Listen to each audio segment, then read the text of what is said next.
At some point in life, we're all going to struggle. We're going to be confronted with something. There's going to be some obstacles that we feel that we can't overcome. Or when you're on your path to success, there's always going to be those roadblocks here and there. It's a part of life, and I think that's what's so rewarding when we do achieve what we achieve, is because of those failures, because of those struggles, because of those roadblocks. Athletes that have achieved an amount of success, I think when their doubt creeps in, or there's naysayers, or there's doubters, I think the best thing that I ever did, obviously, I think, was believe in myself. That's first and foremost. Those roadblocks can come in different forms. It can be own mental roadblocks. It could be outside criticism. It could be media. It could be anything. It could be personal problems. It could be family problems. I mean, anything can trigger you and to try to get you off track. Those are struggles. I think an athlete, again, to get to where you want to be and the process in which it takes to get there, you have to be addicted. I saw and I listened to what the coach said and they saw in me, which was a lot of potential. And I just wanted to build on that. But at the end of the day, we're all going to struggle. I struggled, but I didn't quit. And that's what I encourage a lot of people to do. Just don't quit. It's not how you start, it's how you finish. And so for me, that mindset of just not wanting to quit, not wanting to succumb to the ebbs and flow of the game and, disappointment, having short-term memory. Nobody's perfect. You're going to have those days. Some days you're going to have it. Some days you're not. And it's the great ones that look beyond that mistake and just have short-term memory and go to the next play as if the bad play just didn't happen. That's where you have a small percentage of great athletes in every sport. You have your average, you have your good, and you have your great. When you talk about the GOAT, or you're talking about the greatest of all time, I may not be considered the GOAT in some people's eyes, but if you look at me and you look at my highlight, I definitely fit the description.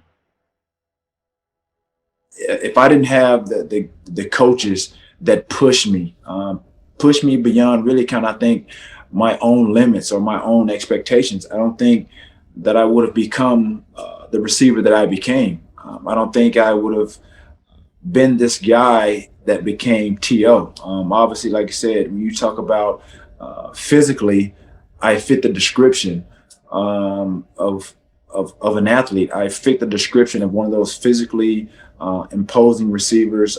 I guess became a poster child for prototypical receivers that came after me. Because if you look at the transition of the receiver position before me and after me, they started to become bigger, faster, and stronger.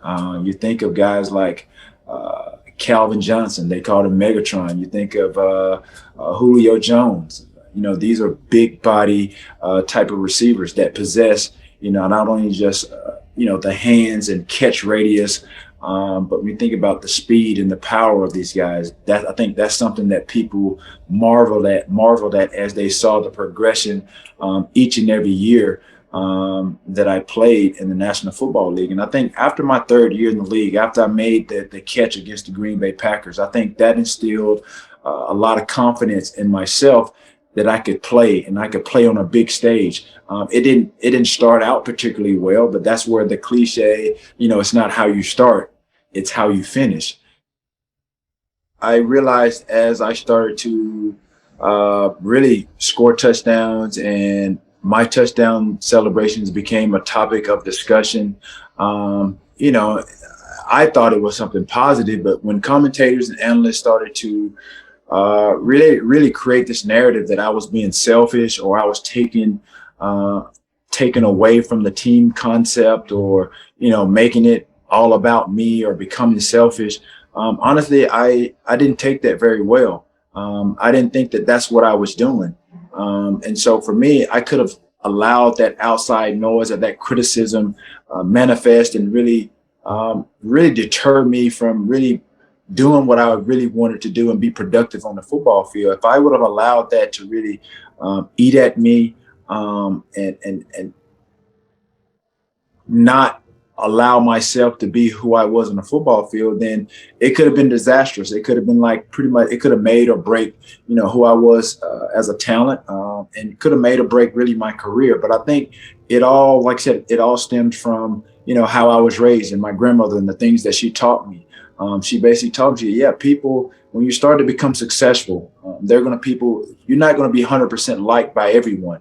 And so there's so many layers and so many elements of being a professional athlete and being in that sport. You're going to be subjected to criticism, whether you do good or bad, and people are going to talk about you, good, bad, or what have you. But you have to be strong-willed, and I think that's who and how I was. And I think a lot of that, like I said, stemmed from the upbringing of my grandmother.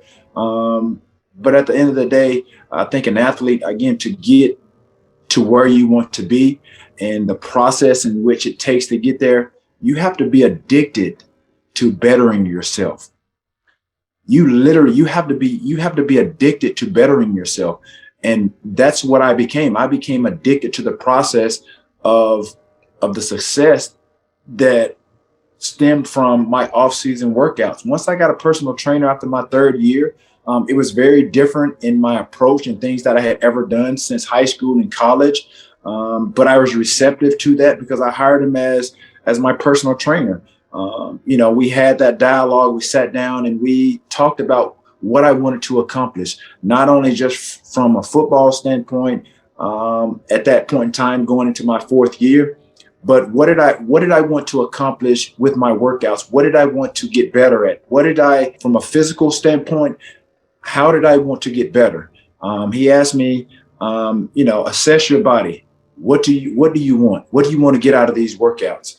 And so for me, I was a skinny, scrawny kid. Yeah, I was 6'3" frame, coming out of college. And at this time, 3 years into the league, yeah, I was physically imposing, but I wasn't satisfied at where I was at that point in my third year, going into my fourth year. Yeah, I had come off one of the biggest games, made one of the biggest plays, catches in my career. At that time, considered one of the biggest catches, I guess, monumental type of catches in 49er history after the catch, by Dwight Clark. And my catch was, kind of pegged. I kind of pegged it myself as the catch too, considering, wild card game,